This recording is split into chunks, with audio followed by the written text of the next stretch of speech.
প্ৰেমৰ প্ৰতিশোধ প্ৰেমেৰে। লিখক মানসী দেৱী। খণ্ড ৩। আঘোণৰ সোণবৰণীয়া ৰ'দ গুচি গ'ল, লহি বৰ হ'ল। পশু পক্ষীবোৰে নিজৰ সজালৈ বুলি উৰা মাৰিলে। অধিকাৰী মেডিকেলৰ পৰা ভাড়া ৰুমলৈ বুলি আহোঁতে হাতত লাগতিয়াল কেইপদ সামগ্ৰী কিনি আনিলে।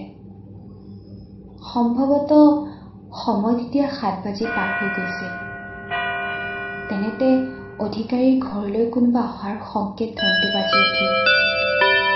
অধিকাৰীয়ে ভাবিলে, কালি গোটেই ৰাতিটো ইকাতি সিকাতি কৰি থাকোঁতেই গ'ল। আজি সোনকালে শুম বুলি ভাবিছিলোঁহে। কোনো আহি ওলালহি বুলি দুৱাৰ খুলি দেখে জ্যোতিষ ডেকা।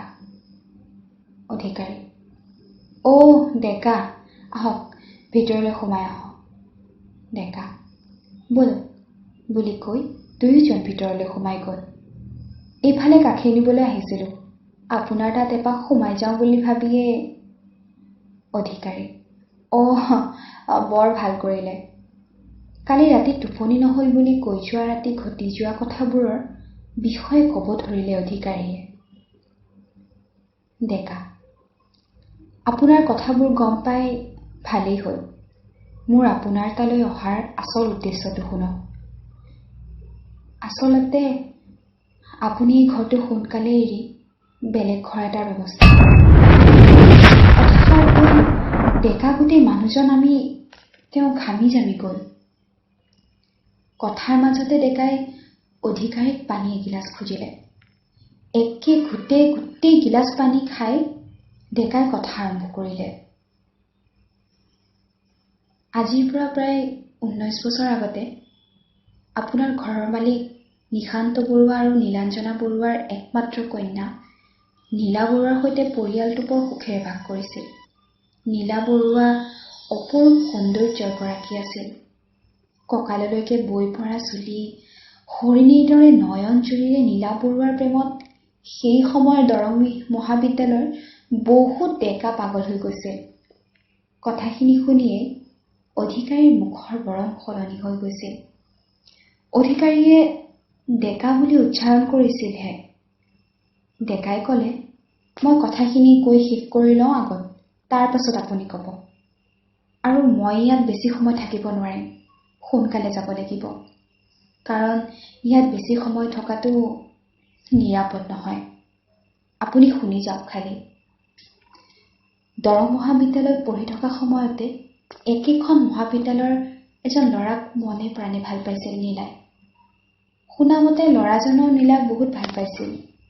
কথাবোৰ যিমানেই শুনি গৈছিল, অধিকাৰীৰ দেহটো যেন ক্ৰমাৎ জঠৰ হৈ পৰিছে। তাৰ পাছত কি হ'ল ইমানকৈ নাজানো, কিন্তু নীলাৰ বিয়া ঘৰৰ মানুহে এজন বেলেগ ল'ৰাৰ লগত ঠিক কৰিছিল। বিয়াৰ আগদিনাই তাই বগৰী গছজোপাৰ ওচৰত থকা সেই গছডালত চিপ লৈ আত্মহত্যা কৰে। তেতিয়াৰ পৰাই সন্ধিয়া হ'লে গোটেই অঞ্চলটো তাই আত্মাই বিচৰণ কৰে। কেতিয়াবা ইনাই বিনাই কান্দে, নতুবা কেতিয়াবা কথা পাতি থকা বহুতে শুনা পায়। আচলতে সেয়েহে কৈছোঁ, সোনকালে ঘৰটো বদলি কৰক। ডেকাৰ কথা শুনি অধিকাৰী মৌন হৈ ৰ'ল।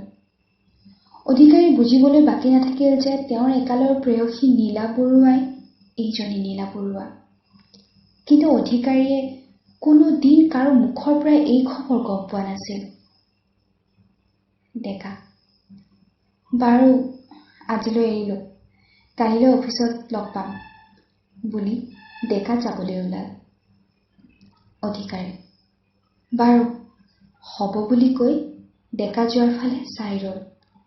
দুৱাৰখন জপাই ভিতৰলৈ আহি দেখে গেছটো জ্বলি আছে। গেছৰ ওপৰত চাহৰ চচপেন, চাহ উতলি আছে।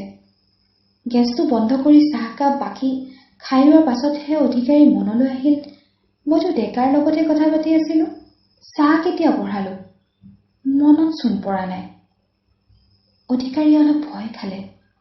যি নহওক, অধিকাৰীয়ে ভাতকেইটা বনাই খাই আজি সোনকালে শুব বুলি ভাত বনোৱাত লাগি গ'ল। ভাত পানী খাই বিচনাত উঠি সন্ধিয়া ডেকাই কোৱা কথাবোৰ ভাবিব ধৰিলে। কিয় নীলাই এনে কৰিলে? ইমান ডাঙৰ সিদ্ধান্ত এটা তাই কিয় ল'লে? কথাবোৰ ভাবি থাকোঁতে ৰাতি 12 বাজি পাৰ হৈ গৈছিল।